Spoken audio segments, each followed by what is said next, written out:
हम बार बार कह चुके हैं कि अब हमें हिंदू कन्याओं को भी बहुत सतर्क रहना है।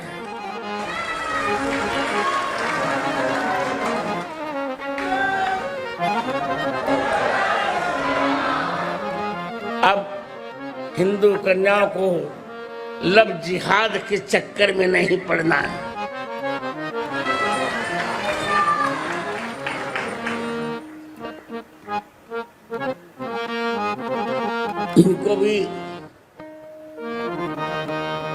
इनको भी कराटे का अभ्यास करना है, शस्त्र सीखना है। हमारी हिंदू कन्याओं को महारानी लक्ष्मी बाई बनना है। हमें तैयार रहना। लोग लव जिहाद के चक्कर में बर्बाद करते हैं हमारी कन्याओं को। 37 टुकड़े करके फ्रिज में डाल देते हैं। इनकी संस्कृति है यूज एंड थ्रो।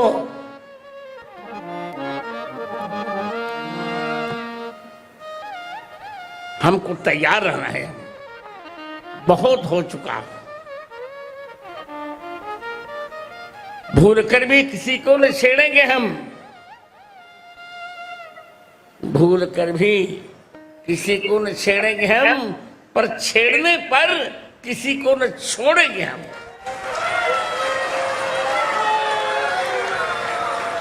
साधुओं और संतों के सानिध्य में रहकर उनके प्रवचनों को सुनकर बुद्धि का विकास होता है, अपना ही विकास होता है और अपने अगल बगल पड़ोस में रहने वालों लोगों का विकास होता है। और कहते हैं ना कि साधु संतों का सानिध्य मिलेगा तो सनातन धर्म का भी विकास होता है। उसी तेजी से सनातन धर्म भी आगे बढ़ रहा है जिस तरीके से हिंदुस्तान में सनातनियों की धूम मची हुई है। नमस्कार दर्शकों और साथियों, मैं हूं शशि शर्मा, आप देख रहे हैं दबंग खबरें। दर्शकों, आज हम गीता जैन के आवास में मौजूद हैं और आज यहाँ पर श्री रामभद्राचार्य जी जो राष्ट्र संत हैं, पद्म विभूषण से उनको नवाजा गया है, ज्ञानपीठ पुरस्कार मिला है, जिन्होंने सैकड़ों ग्रंथों की संरचना की है।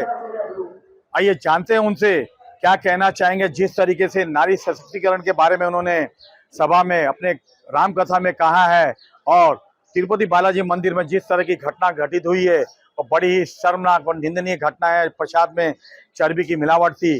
क्या कहना चाहेंगे राष्ट्र संत और क्या संदेश देंगे जनता के लिए? महाराज क्या कहेंगे? आज पहली बार मीरा भाईंदर शहर में कथा वाचन का आयोजन किया गया था भव्य तौर पर। बहुत अच्छा लग रहा। महाराज जी, सवाल ये है कि जिस प्रकार से तिरुपति बालाजी के मंदिर में बहुत दुर्भाग्यपूर्ण है, इसके लिए हम लोग व्यवस्था कर चुके हैं और हम आपको बता दे रहे हैं कि जो स्थिति मंगल पांडे की थी 1857 में, वही स्थिति हमारी है। अब हम किसी न किसी परिणाम तक पहुंचेंगे, अभी उनको बताना ठीक नहीं। सरकारी नियंत्रण में होने के बाद भी इस तरह की घटनाएं हो रही है, इसीलिए हम कह रहे हैं कि मंदिरों का सरकारी अधिग्रहण नहीं होना चाहिए। आगे क्या योजना रहेगी? यही कि सरकार हमारा अधिग्रहण समाप्त करे। महाराज जी, नारी सशक्तिकरण की बातें करते हैं लेकिन नारियां और बच्चियां आज भी सुरक्षित नहीं, क्या कहेंगे? नहीं, सुरक्षित है और उनके लिए कठोर दंड की व्यवस्था सरकार ने कर दी है। तो विधान और लोकसभा में पास हो गए, सब प्राणदंड तक हो जाएगा उनको। गुरु जी, भारत में ऐसे कई बड़े मंदिर हैं, क्या आपको लगता है कि वहाँ के प्रसाद का भी इस तरह का जांच की जानी चाहिए? हाँ, हो जाएगी।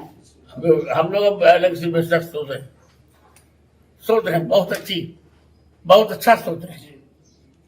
महाराज जी, कुछ दिनों पहले देश के प्रधानमंत्री जी का जन्मदिन था, हर बार आपका मैसेज आता है, इस बार कुछ बोलना चाहेंगे उनके लिए? तो हम पहले दे चुके उनको जन्मदिन बधाई। हमारे मित्र हैं, हम तो कहेंगे आप लोग प्रयास करिए।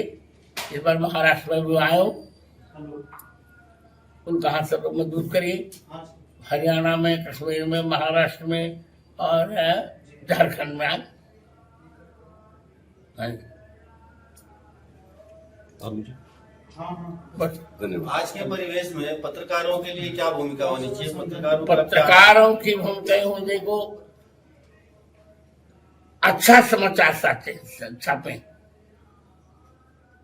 भिन्न भिन्न वैसे कदाचार विचार के समाचार छापते हैं और संतों का बहुत कम अच्छा छापे।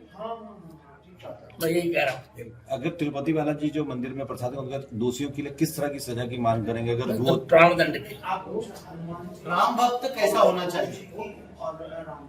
राम भक्त जैसे मैं हूँ, गुरुजी जैसा नहीं गुरुजी, ऐसे कई लोग हैं जो अपने आप को राम भक्त बोलते हैं। वो भक्त नहीं।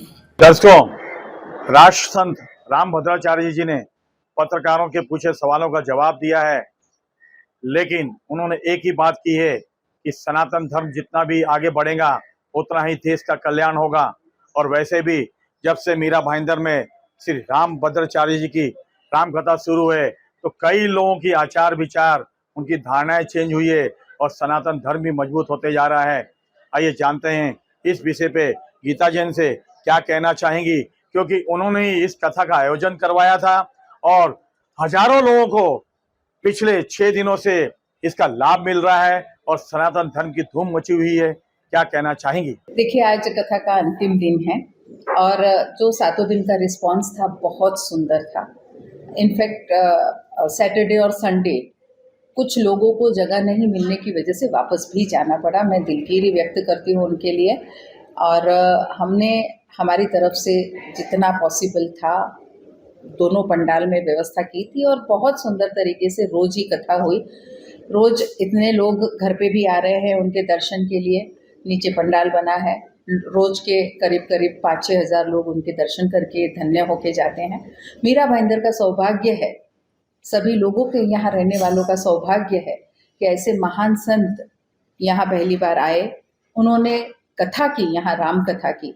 कथा यहाँ हमेशा बहुत होती है और बहुत सुंदर होती है, लेकिन एक जो सौभाग्य या हम कहे कि मैच में जैसे उस समय कपिल देव और सुनील गावस्कर थे, वैसे आज राम कथा में हमारे रामभद्राचार्य जी है। और वैसे महारथी महान संत जब यहाँ कथा करते हैं तो उसका नज़ारा, उसका ऑरा कुछ और होता है, जो हमने 7 दिन महसूस किया। देखिए, गुरुजी सिर्फ राम कथा ही नहीं करते, कितने सामाजिक संदेश उन्होंने दिए। परसों उन्होंने ये कहा कि हमारी बेटियों को बहुत सोच समझ के विवाह जैसे बंधन में बनना चाहिए। माता पिता की अनुमति इसलिए कि माता पिता, हर एक माता पिता जो होते हैं वो बच्चियों का अच्छा ही सोचते हैं। कल उन्होंने नारी सम्मान की बात की कि नारियों का जहाँ सम्मान होता है वही घर मंदिर समान होता है और वही घर आगे भी बढ़ते हैं। ऐसे सामाजिक विषयों पे भी वो बोलते हैं। एक पुरुष को किस तरह से घर में रहना चाहिए, महिला को किस तरह से रहना चाहिए, कितनी मर्यादा उन्हें पालनी चाहिए।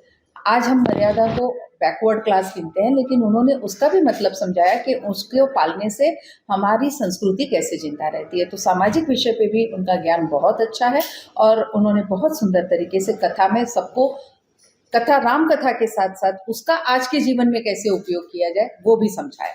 आपके कुछ विरोधियों ने मैडम की कथा में आने वाले लोगों पर पैसे लेके आने का आरोप लगाया, ऐसे लोगों पे आपकी क्या प्रतिक्रिया? देखिए, मुझे नहीं मालूम कि ये पाप उनको क्या करवाएगा, क्योंकि ऐसे महान संत के लिए इस तरह से बोलना, मुझे लगता है कि इससे बुरा कुछ हो ही नहीं सकता। 2 तरह के उसमें अपमान है। एक तो हमारे इन महान संत का अपमान है, दूसरे जो लोग श्रद्धा से वहाँ आते हैं। आज आप सुबह 1 घंटे से यहाँ आए, आप देख रहे हैं लोग कैसे दर्शन के लिए एकदम उत्सुक हैं, उनका भी अपमान है। मैं तो कहती हूँ कि ऐसे लोगों को लोगों ने, हमारे सभी जनता ने ऐसे लोगों को जो इस तरह के कमेंट करते हैं। और सबसे बड़ी बात है, आप देखिए अभी जितने भी दिन महात्मा यहाँ थे, उन्होंने एनडीए की बात की, बीजेपी की बात की, मोदी जी की बात की, और ऐसी बात करने वाला एक बीजेपी का ही कोई है, इस बात का मुझे ज्यादा दुख है। जिस तरह से भद्राचार्य जी ने आपको लेकर भी बयान दिया कि आपको इस पर टिकट देना है, उनका बहुत बड़ा आशीर्वाद है, तो क्या लगता है बीजेपी की टिकट आपकी भी इस पर पक्की समझी है मीरा भाईंदर से? देखिए, उन्होंने जीतने का आशीर्वाद दिया है तो मैं उनमें आस्था रखती हूँ और मुझे आशा है कि यस, इस लड़ाई में उनके आशीर्वाद से जीत जरूर मेरी होगी। दर्शकों, गीता जी ने जिस तरह से प्रकाश डाला है और एक बात कही है कि मीडिया में जिस तरीके से श्री रामभद्राचार्य जी जो राम कथा करने आए हैं और सोशल मीडिया में अनाप शनाप बातें वायरल हो रही है कि पैसे लेके इस तरह दर्शन कराए जाते हैं, उन सभी को सद्बुद्धि भगवान दे। इस तरह की बातें गीता जी ने कहा है और कहा है, निंदा भी की है कि इस तरह की जो बातें करते हैं शायद ही उनको भगवान पता नहीं किस तरह की सद्बुद्धि देगा, लेकिन ये बातें बहुत ही गलत है। ऐसे राष्ट्रसंत के बारे में बोलना, उल्टा सनातन धर्म की जय जयकार करनी चाहिए और सनातन धर्म का विकास करना चाहिए, उसको बढ़ावा देना चाहिए। वैसे पत्रकारों ने उनसे सवाल भी पूछे कि आने वाले चुनाव को लेकर, उनकी रणनीति को लेकर, लेकिन उन्होंने उसका भी सटीक जवाब दिया है। और जिस तरीके से मीरा भाईंदर में सनातनियों का जय जयकार हो रही है और राष्ट्र संतों का आगमन हो रहा है, उससे कहीं ना कहीं मीरा भाईंदर में सनातन धर्म और सनातन धर्म की विचारधारा रखने वालों की विकास हो रहा है और उनमें बढ़ावा मिल रहा है। कैमरामैन परवान मिंदे के साथ शशि शर्मा।